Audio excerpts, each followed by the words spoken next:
What's up, YouTube? This your boy Jack of all trades, and welcome to another video for this week.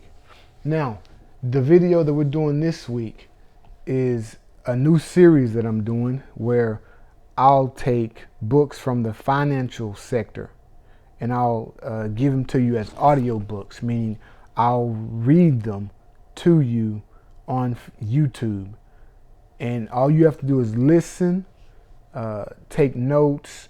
You get to rewind the tape if there's something you didn't pick up or understand. You can pause and take notes. Now, the reason I decided to do these audio versions of these different financial books is because I've been talking to different people in finance and friends and stuff, and everybody's always talking about the same books. They've read the same books over and over. And I've read those books as well, but I know there's other books that bring value to us. And so I've gotten a lot of different books that I think some will be new to you, but will definitely encourage you, bring value to your life, your business. And, so that's what I wanted to do with this new video series. Now, if you have any books that maybe you think people haven't read, or just a really good book that you want to hear live over YouTube, by all means, drop it in the comments and I'll get to it. This will be a regular video, so make sure you hit the subscribe button, hit the bell, so that you'll be the first one alerted when a new video in this series pops off. Okay? Now, without further ado, the book that we're reading this week is called Don't Worry, Make Money by Richard Carlson. Chapter 1. Remember that the journey of 1,000 miles begins with a single step. I can vividly remember the first sentence I ever wrote in my very first book. It seems like a long time ago, yet had I not written that first sentence, I wouldn't have finished that book. Or the second book, and so on, and so it goes. Every journey, however long it may be, begins with a single step. But you must take that first step. Once you do, each step takes you closer and closer to your goal. Sometimes, when you consider taking on a new venture, whether it's raising a child, writing a book, starting a new business, beginning a savings plan, or anything else, the task can seem overwhelming. It's as though you'll never be able to arrive at your final destination, as if the first step isn't going to help. When you look too far out toward the horizon, it can seem too difficult. You might even wonder where to begin. The trick to success sounds very simplistic, because it is very simple. Just begin. Take a single step, followed by another, and then another. Don't look too far out into the future, and don't look too far back either. Stay centered in the present moment as best you can. If you follow this simple plan, you'll be amazed at what you can accomplish over time. When I first graduated from my PhD program, my dear friend Marvin gave me as a gift the complete works of Carl Jung. That's 26 long volumes of material. In volume 1 was a note from Marvin worth sharing here. He wrote, "Becoming educated doesn't happen overnight. Education is a lifelong process that happens in short intervals.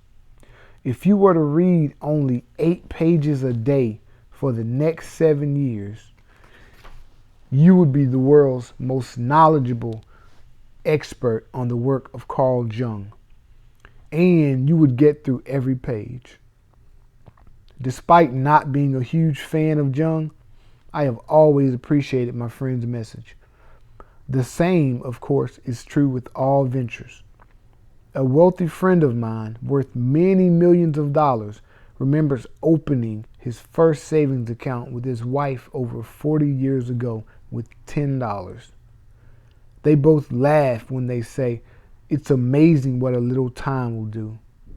Had they not decided to start somewhere, their incredible success would never have manifested itself. Over and over again, I hear people telling me about the book they're going to write, the savings account they're about to open, the business they're going to start, or the charity they're planning to help. But in many instances, these plans and dreams keep putting off until the conditions are right. One of the most powerful messages I can share with you, one that I'm absolutely certain of, is this. In almost all cases, the conditions you are waiting for will not be significantly different next week or next year. Don't worry that the conditions have to be perfect. The truth is, you are still going to have to take that first step. If you take it now instead of later, you'll be many steps closer to your dreams by this time next year. Congratulations, you've just taken the first step in the completion of this book. Chapter 2. Give, give, give. Many of us have heard the expression, giving is its own reward. And while this is certainly true, and more than reason enough to give, there's another aspect of giving that many fail to recognize. Giving is an energy that not only helps others, but creates even more for the person who is doing the giving. This is a natural law that is true regardless of whether the person who is giving wants or even realizes what is occurring. Money is circulation. It needs to flow. When you are frightened, selfish, or when you hoard everything for yourself, you literally stop the circulation. You create clogged pipes, making it difficult to keep money flowing back into your direction. Any success you have is despite of your lack of giving, not because of it. The way to get the flow going again is to start giving. Be generous, pay others well, tip your waitress that extra $1, support several charities, give back. Watch what happens. Things will start popping up out of nowhere. The same dynamic is true if you want to fill your life with love or anything else worthwhile. Giving and receiving are two sides of the same coin. If you want more love or fun or respect or success or anything else, the way to get it is simple. Give it away. Don't worry about a thing. The universe knows what it's doing. Everything you give away will return with interest. Chapter 3. Learn the magic of non-attachment. Without realizing it, many of us confuse non-attachment with not caring. In actuality, the two are completely different. Not caring suggests apathy. I couldn't care less. It doesn't matter to me. Non-attachment, on the other hand, means I'll do everything possible. I'll put the odds in my favor. I'll work hard and concentrate. I'll do my best to succeed. But if I don't, that's okay too. Being attached to an outcome, holding on, takes an enormous amount of energy, not only during an effort, but often after an effort is complete. After you've failed or been let down or were dealt a bad hand. Being non-attached, however, creates emotional freedom. It means holding on tightly but letting go lightly. It suggests trying hard, really caring, but at the same time being completely willing to let go of the outcome. Attachment creates fear that gets in your way. What if I lose? What if the deal doesn't go through? What if I'm rejected? What if? Your belief that everything must work out exactly as you want it to, with no glitches, creates enormous pressure. Everything rides on your success. Non-attachment, on the other hand, works like magic. It allows you to have fun in your efforts, to enjoy the process. It helps you succeed at whatever you are doing by giving you the confidence you need. It takes the pressure off. You win regardless of the outcome. The act of not worrying helps you focus and stay on purpose. It helps you stay out of your own way. You know in your heart that even if things don't work out the way you hope they will, everything will be all right. You'll be okay. You'll learn from the experience. You'll do better next time. This attitude of acceptance helps you move on to the next step in your path. Rather than being lost or immobilized in disappointment or regret, you simply move on with confidence and joy. Chapter 4. Experience relaxed passion. Most people would agree that having passion for one's work is a helpful, if not necessary, ingredient for success. Many of these same people, however, confuse useful passion with hyper or frenetic behavior. Passion takes different forms. It can be the feeling of being driven to success, or rolling up your sleeves, or working long, hard hours. This hyper passion can be very exciting, even addicting. The problem with it, though, is that it drains your energy and can be very exhausting. It's generated from external sources, from tight deadlines and big deals. Because of the external nature of this type of passion, a tint of fear always goes along with it. I love this as long as everything works out well. This type of passion also lends itself to boredom. The only time you're having fun is when there's something on the line, when something exciting is happening. The rest of the time can seem like a letdown. You spend your time waiting and looking for more excitement. Another calmer type of passion is what I like to call relaxed passion. This is a contained, time-release type of feeling that permeates everything you do. It brings joy and great success to virtually anything. Rather than being frenetic, this feeling is more like exhilaration and enthusiasm. It's a much calmer version of excitement. It can be described as excitement without the worry. I love this simply because I'm absorbed in what I'm doing. The way to bring forth this type of passion is to learn to keep your attention fully in the present moment. Try to do only one thing at any given moment and give that one thing your full and complete attention. If you're on the phone, stay focused. Be with the person to whom you are speaking. Don't let your mind drift. Be there. If your mind does wander, gently bring it back to the present moment.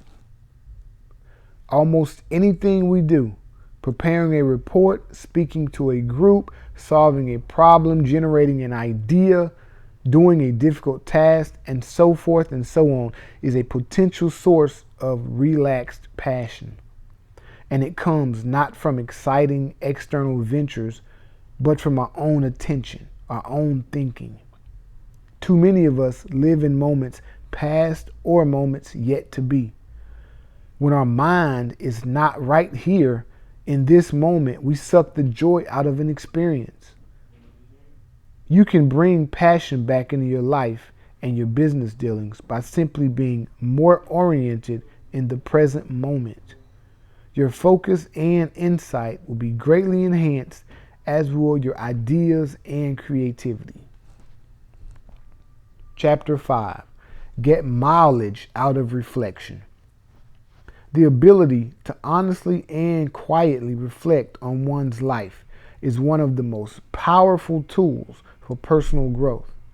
Reflection means to bring to life the truth of what's really going on. It's similar to meditation in that you are allowing the truth of the moment without bias on personal agenda to surface. Reflection allows you to see your own contribution to a problem, the ways you might improve, and the blind spots in your thinking. It helps you eliminate any tendency you might have to blame others for your mistakes, make excuses that don't serve you, and break free of old habits. My wife, Chris, an accomplished businesswoman, incorporates the power of reflection into her daily life. She sits quietly and allows her own wisdom to offer her advice and suggestions on ways she might improve herself and or her performance. In this way, rather than repeating mistakes as so many of us do, she makes graceful adjustments that guide her toward success. To incorporate reflection into your business life, all you need is the desire to do so. You must have a sincere willingness to be honest with yourself and the ability to turn off your internal chatter for a few minutes each day. As you begin to sit quietly, you will notice insights rising to the surface of your mind. Take quiet note of each insight and store each in your memory. Very soon, you'll be on your way to new heights and adventures. Chapter 6, Pay Yourself First. On the surface, this is one of the least original ideas in this book. The idea of paying yourself first before anyone else is a concept that is often talked about. Most financial professionals realize that it's virtually impossible to accumulate great wealth without this type of discipline and wisdom. The idea is that if you wait until everyone else is paid before you pay yourself, you'll never get around to paying yourself. There won't be anything left. Despite its importance, however, a very small percentage of people actually implement this strategy. The major reason? Worry. If you're worried about having enough, you never will. Fear will prevent you from taking the obvious steps that are needed to create abundance. Thus, one of the first and most important steps you need to take is to nip your worry in the bud. From this moment on, make a commitment to yourself that you will ignore all thoughts of worry and pay yourself first, before anyone else.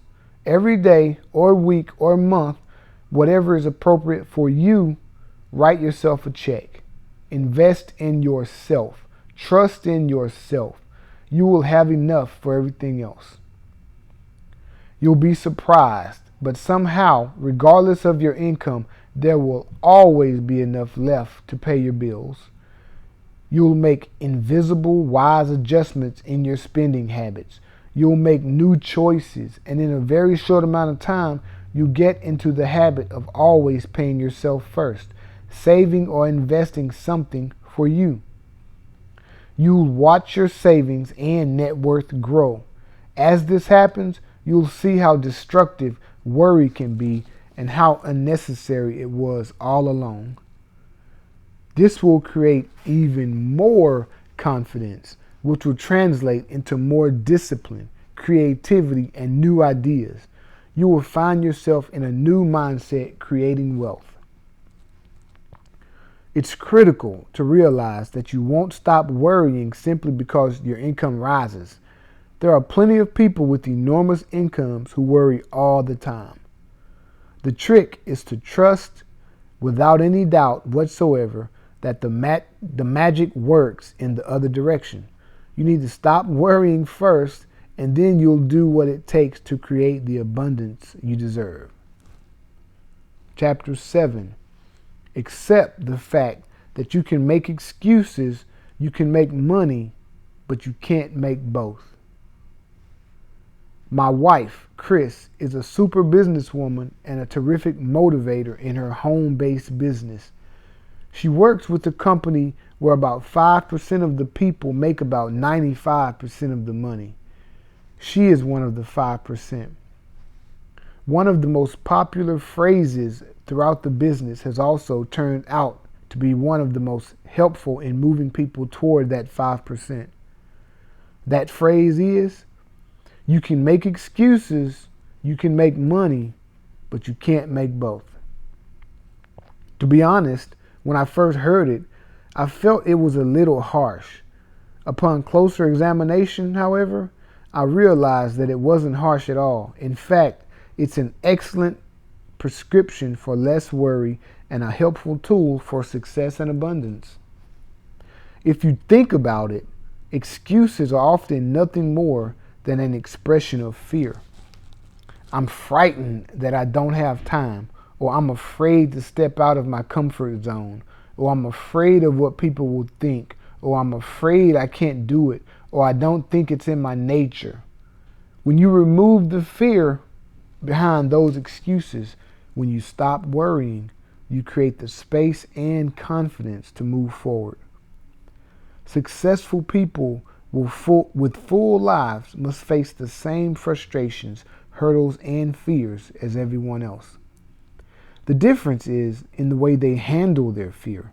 Rather than feeling defeated or immobilized by their fears and worries, successful people conquer them. As Susan Jeffers suggests by the title of her book, they feel the fear and do it anyway. After all, courage is best described as being afraid and doing it anyway. A person who is in the habit of making excuses keeps himself or herself from their greatest potential. When an excuse enters the mind of this type of person, they attach themselves to the thought, take it very seriously, think about why the excuse is valid, and then use it as ammunition against themselves. It all happens very quickly, usually without the person being aware of it. This is a self-defeating habit that can be broken with a slight shift in one's thinking. Virtually every successful person I know admits to being confronted often with his or her own internal excuses, such as, I'm tired, I'll do it later, or I'm scared, or I don't want to do this. What these people are able to do, however, is to think of their fears and excuses as nothing more than frightening or lazy thoughts that can be overlooked, dismissed, or at least not taken so seriously. Thus, rather than becoming overwhelmed by negative internal dialogue, they're able to stay focused on what they're doing and what they're attempting to accomplish. Chapter 8. Don't deal with problems, transcend them. When I suggest that clients not work on problems, they often appear irritated, as if I'm telling them not to bathe or brush their teeth. This is because most people assume that the only way to solve problems is to work on or struggle with them. I have found, however, that focusing on problems is one of the key ways to keeping them alive, as well as preventing you from moving past them. Focusing on problems is also a key ingredient to keeping people stuck in worry. I can assure you that there is a way to get from where you are to where you want to be without focusing on problems. It's a natural, virtually effortless, yet far more effective alternative to the usual roll up your sleeves and solve this problem manner of dealing with issues. Recently, I knelt down to clean up some grass and a piece got stuck in my knee. I ended up at the urgent care center getting 10 stitches. We all know that the worst thing I could possibly do to the healing process would be to poke or pick at my scab. A wiser method is to treat the wound gently, creating the best possible healing environment. Miraculously, the wound will heal all by itself. Most problems can and should be dealt with in a similar manner. The thoughts we have around our various issues, business and otherwise, create and trigger emotional reactions.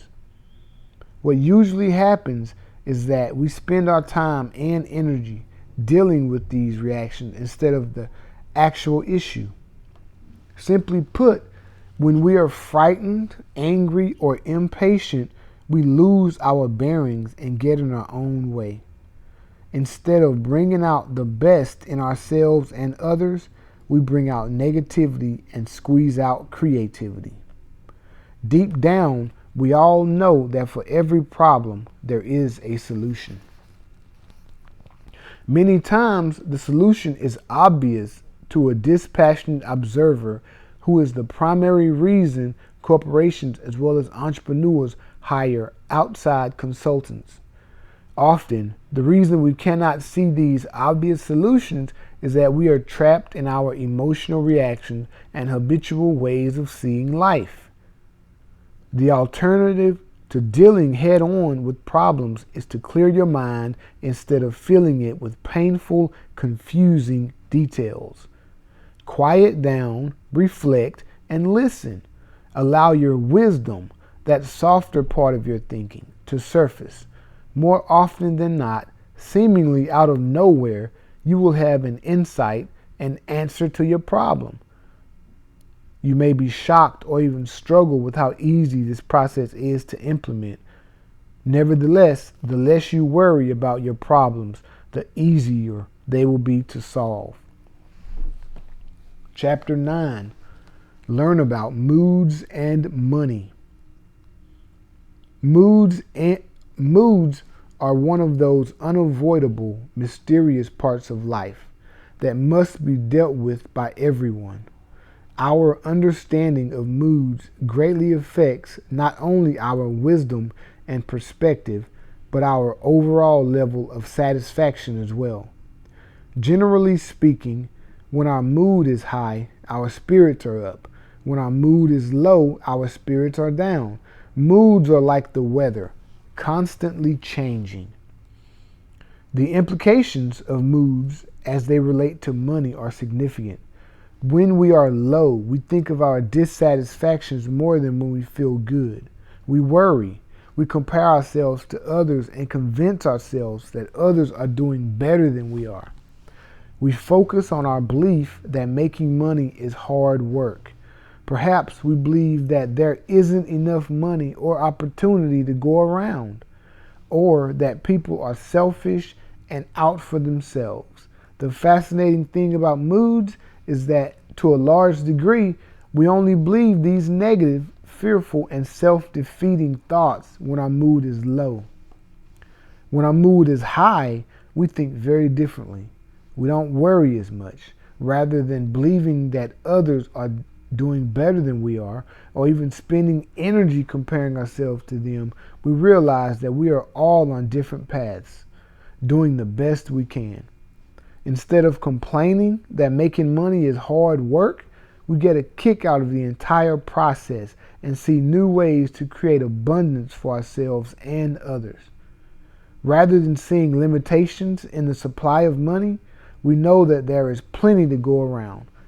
Finally, instead of seeing people as selfish and out for themselves, we realize that most people are very generous and giving, and those who aren't have simply lost touch with their heart. So what do? The trick is to be grateful when your mood is high and graceful when it is low. Try to keep in mind that the effect your mood is having on the way you are thinking and feeling. Your understanding of moods allows you to keep your perspective and not take so seriously the thoughts you are having when you are low. Rather than believing in your negative and fearful perceptions, you can dismiss them as being mood related. The same dynamic applies to your creativity and your ability to create abundance. When you are in a low mood, don't make important business or life decisions. Don't force it. Your thinking and wisdom are not as sound as they will be in a higher state of mind. Resist the temptation to worry about your moods. Moods are always changing, and yours could change at any moment. Simply realizing that you are stuck in a mood usually raises your spirits. Again, don't worry. As your mood rises, your capacity to create will unfold. Chapter 10. Consider the possibility that if it sounds too good to be true, it might not be. The old adage, if it sounds too good to be true, it probably is, isn't always correct. In fact, the suspicion, cynicism, and doubt that are inherent in this belief can and does keep people from taking advantage of excellent opportunities. Cynicism contradicts abundance. Cynics, critics, and doubters are clouded by their own destructive, self-defeating filters that say things like, they can't work, that's impossible, or it's too good to be true. These people are big-time worriers. They're concerned with what other people think, and they are stuck in doing things the right way, the same way everyone else does them. These people have closed minds that are fixated on the status quo. I was lucky enough to hear about a great stock from a good friend of mine. He told me and 4 others what he knew about it. Unfortunately for my other friends, they were true cynics. Sure, they all said in a sarcastic tone, I'll bet it's a great deal. They instantly dismissed the suggestion. I've learned, however, to keep an open mind, and while I would probably decide to buy less than one stock in every 100 that I hear about, I'm always willing to take a look. It took me less than an hour to do a little research on the stock, and I decided to buy some shares. Lo and behold, the stock doubled in less than a month. Lucky. Of course. But had I not been open-minded, I wouldn't have been in position to be lucky. If you think something is too good to be true, you'll be very hesitant to take a careful look at it, and you will miss it, and you'll dismiss it as being superficial or too risky. What happens, however, if you're wrong? You'll miss out. Often there are great deals and wonderful opportunities that come your way. But to take advantage of them, you must be open, willing to take a look, learn something new, try something different.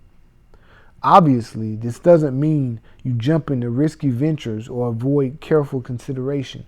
But it does mean that sometimes you have to do something a little differently to do a little better, to have a little more. Being a non-worrier doesn't guarantee success, but it sure makes it easier to spot great opportunities when they come your way.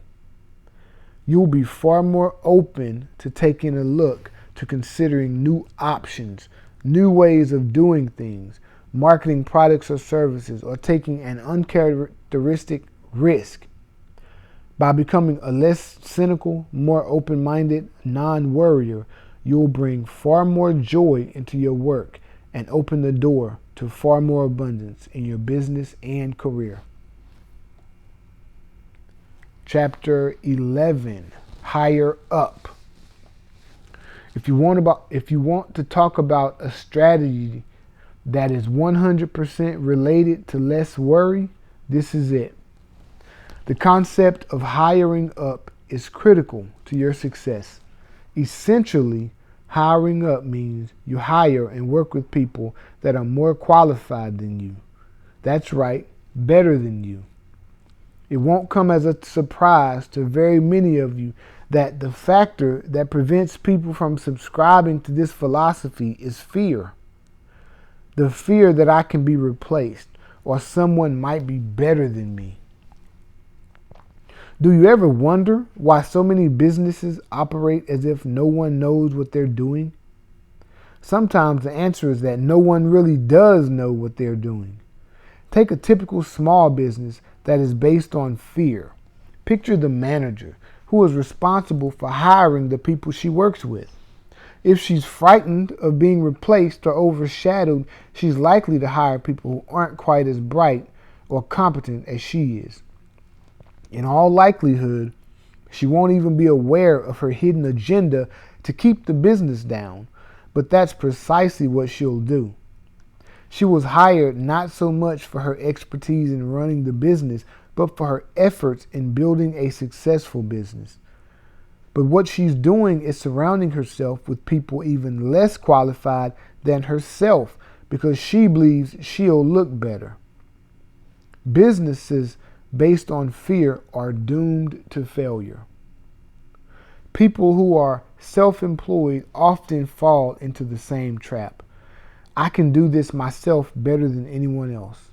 It's really a foolish statement based on fear. It's ridiculous to spend your time doing things that others can do better because your time is better spent doing the things that you're really good at. The truth is, none of us are experts at everything, but most of us are good at something. A simple example would be that if you can consistently earn $50 an hour doing whatever it is you do, then it makes more sense for you to keep doing it and to hire someone to do the time-consuming job of keeping your books and records. That way, you don't waste valuable income-earning time, and you will probably be better organized than if you'd done it yourself.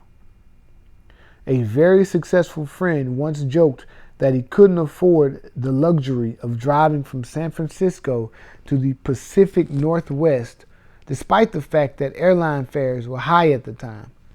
He would much rather pay the airline to do what they do best, get him where he needs to be quickly, than spend 12 or more hours in the car missing out on untold opportunities for success in building his business.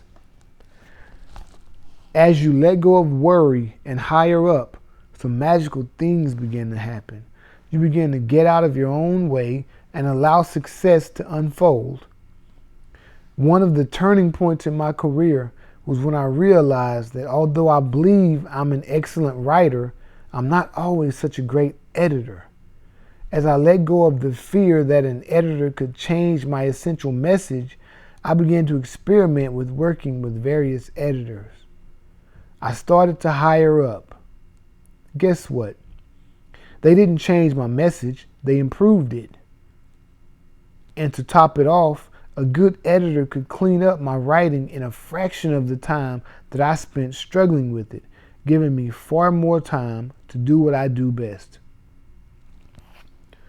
As you let go of fear, you will find that you will be rewarded for your willingness to reach out.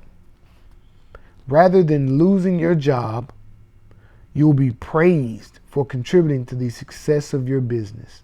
The truth is, if you can become one of the few people who operates not out of fear, but out of a sincere willingness to do what's in the best interest of your business, you'll become an indispensable part of that company's success. And if for some strange and unlikely reason your good faith efforts are not appreciated and rewarded, you will know beyond any doubt that you aren't working in the best possible environment. Don't worry when you're thinking in higher up terms. Another better opportunity is just around the corner. A good definition of an entrepreneur is someone who can achieve predetermined goals through the efforts of himself and others. Why not raise the standards of those results by hiring up? The quality of your work will improve and your profits will explode. Chapter 12. Don't worry about the market. Invest in it. I believe that one of the closest things to a worry-free wealth-building strategy is to invest long-term into the stock market, preferably through your company 401k, or if you're self-employed, your SEP. Why? Because historically, to profit from this simple, well-known strategy, it doesn't matter in the short term if the market is going up or down. You win either way. There is absolutely nothing to worry about. Once you commit to the don't worry attitude, you'll chuckle as you notice how many people worry every day unnecessarily over which direction the market is moving. What a relief! The market is having a good day, and oh no, the market is down, are frequent comments. But in reality, they have virtually no relevance if you are investing for the long term. What is there to worry about? By implementing the pay yourself first strategy, by investing a predetermined percentage, such as 10% of your income, to yourself, you virtually guarantee that over time you'll amass a small fortune. You simply put the money in month after month and leave it there. If the market is going up, your investment is worth more. Congratulations, you win. But if the market is going down, your next investment will afford you the luxury of purchasing more shares of stock at a lower price. Congratulations, you win again. To top off this worry-free wealth-building strategy, you can get the federal and state governments to pitch in a third or even more of your total investment.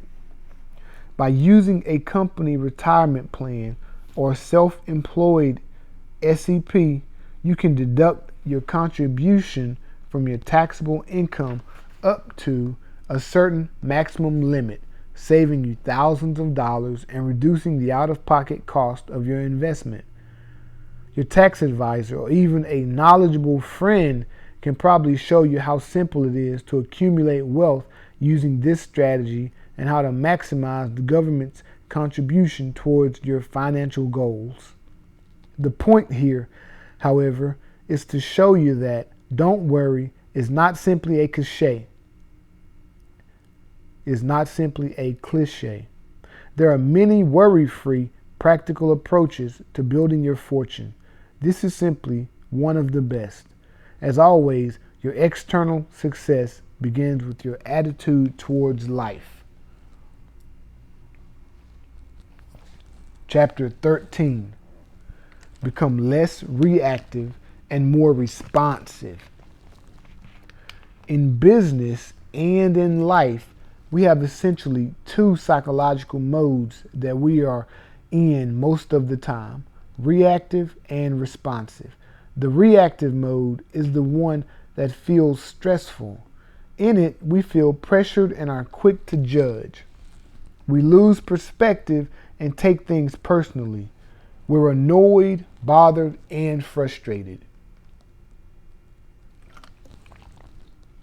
Needless to say, our judgment and decision-making capacity is severely impaired when we are in a reactive state of mind. We make quick decisions that we often regret. We annoy other people and tend to bring out the worst in them. When an opportunity knocks, we are usually too overwhelmed or frustrated to see it. If we do see it, we're usually overly critical and negative. The responsive mode, on the other hand, is our most relaxed state of mind. Being responsive suggests that we have our bearings. We see the bigger picture and take things less personally. Rather than being rigid and stubborn, we are flexible and calm. In the responsive mode, we are at our best. We bring out the best in others and solve problems gracefully. When an opportunity comes our way, our mind is open. We are receptive to abundance. Once you are aware of these two drastically different modes of being, you will begin to notice which one you are in. You will also notice the predictability of your behavior and feelings when you're in each mode. You'll observe yourself being irrational and negative in your reactive mode and calm and wise in your responsive state of mind. Simply becoming aware of the different dynamics of your mind will open the door to tremendous changes in your life. You'll begin to notice when you fall into a reactive state of mind. You'll feel your own impatience. When this happens, simply say to yourself, "Whoops, there I go again," or something to this effect. Any type of simple acknowledgement will do the trick. You'll discover, as you notice and acknowledge your own reactivity, coupled with your understanding that In all cases, it pays to be more responsive. You'll quickly come out of a reactive mode and fall into a more responsive state of mind. A responsive state of mind is fertile ground for success. When your mind is clear and relaxed, you pave an open channel for abundance and joy. There is a direct and clear relationship between how much time you spend in a responsive state of mind and your own level of success. The more you're able to stay out of reactivity, the more opportunities will present themselves. Beginning right now, use the power of responsiveness to create your own success. Chapter 14. Work on knowing instead of believing. When you believe something, it's usually due to the fact that someone told you so. Your parent, your instructor, a friend, a colleague, a partner, boss, or employee. You were influenced often in a positive way by what you were told. Consequently, your belief system was formed, altered, or solidified in some measurable way. For example, your parents may have attempted to convince you that holding a corporate job was more important, held more status, and had a more secure future than being a gardener. If you believed them, you would have factored this concept into your career decisions and the directions you followed. Every one of us has beliefs, and there is certainly nothing wrong with this. Knowing, on the other hand, is intrinsic in nature. When you know something, you feel it. You are certain. You may not always be able to explain or articulate why you feel the way you do, but something within you, wisdom, common sense, guidance, whatever, is providing you with needed answers and guiding you in a direction as long as you listen. For example, I always knew that I would be a teacher of some kind. I knew that my calling or role as an adult was to be sharing what I knew to be true through writing and speaking. This is difficult to explain because I believed I was an inadequate writer and was terribly frightened to speak in public. In fact, I nearly flunked high school English and had actually fainted while attempting to speak in front of a group. Perhaps the only thing I did right was listen to my inner voice, the source of knowing. It kept insisting that, despite appearances to the contrary, somehow I was going to teach. It took many years, but as is always the case, knowing is more powerful than believing. Eventually, I was guided in the direction I now call my career: writing, speaking, and teaching. All of us have things that we know to be true about ourselves, dreams that we have, gifts we wish to share, unique talents we want to pursue. But all too often, we bury these things we know with our own beliefs, and ultimately they become our limitations. Our beliefs convince us of things like, I can't do it, it's for someone else, or it's not in my nature. Or they provide us with convenient excuses. I don't have time, or I never get any breaks, or my life isn't set up right. The good news is that the moment you decide that what you know is more important than what you have been taught to believe, you will have shifted gears in your quest for abundance. Success comes from within, not from without. It begins by listening to your inner calling and wisdom. What do you truly value and enjoy? What is your heart trying to tell you? Is there something that you have an inner need to pursue? These are the types of questions that will put you on your path toward greatness. Once on that path, you will discover your own unique way to make the path an enormous success and a great deal of fun. I've seen people turn hobbies into fortunes, change careers completely, start side businesses, or magically transform their existing career by changing their attitude. Over and over again, I have seen people turn dreams into realities through a simple shift in perspective. How this process unfolds is up to you. The path will be clear when you listen to your own inner voice. Chapter 15. Remind yourself that your life begins now. One of the most severely limiting beliefs that many of us have is that the person we were yesterday is the person we have to be today. This belief keeps us tied to our past mistakes, habits, and limitations. We somehow buy into the notion that history truly does repeat itself, that if we weren't successful yesterday, we certainly can't be successful today or tomorrow. If you can see how ridiculous and self-defeating this belief is, you can make an instant shift toward success and fulfillment. All of us have unlimited potential and a clean slate in this moment, now. What prevents us from tapping into this potential is our own mental ties to the past. Letting go of your past is like taking a set of heavy chains from around your neck. It frees you to pursue your dreams and rise to your greatest potential. I heard a wonderful story about the power of living in the present moment. It involves imagining that you are on a boat in the middle of the ocean. You are standing at the helm, heading due east, as you ask yourself 3 important questions. First, what is the wake? You turn back and observe the water behind the boat that is left behind. The wake is that water. It forms a shape behind the boat until it disappears into nothingness. Second, you ask yourself the question, can the wake drive the boat?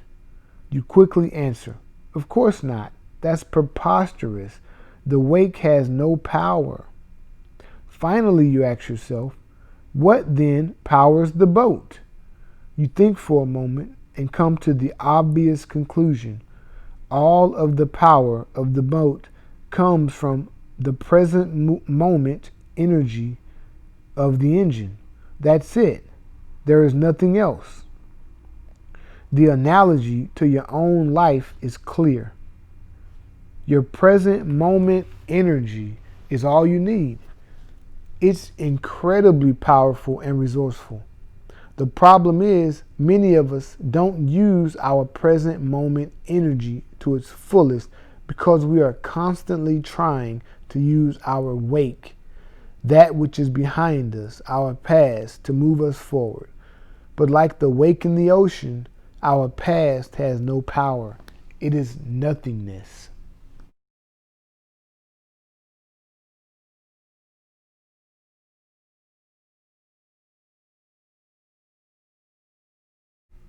Now, if you enjoyed this book, Don't Worry, Make Money by Richard Carlson, hit the like button, subscribe to my channel because there'll be other books like this in the weeks to come. I appreciate you staying with me. I know it was a long journey, but I'm glad you reached the end of the book. Hopefully you'll get a lot out of it. Hopefully you'll continue to come back, re-listen to this audio recording of the book. And hopefully you gain value in your life or business. I'm your jack of all trades, and until next time, get money, people.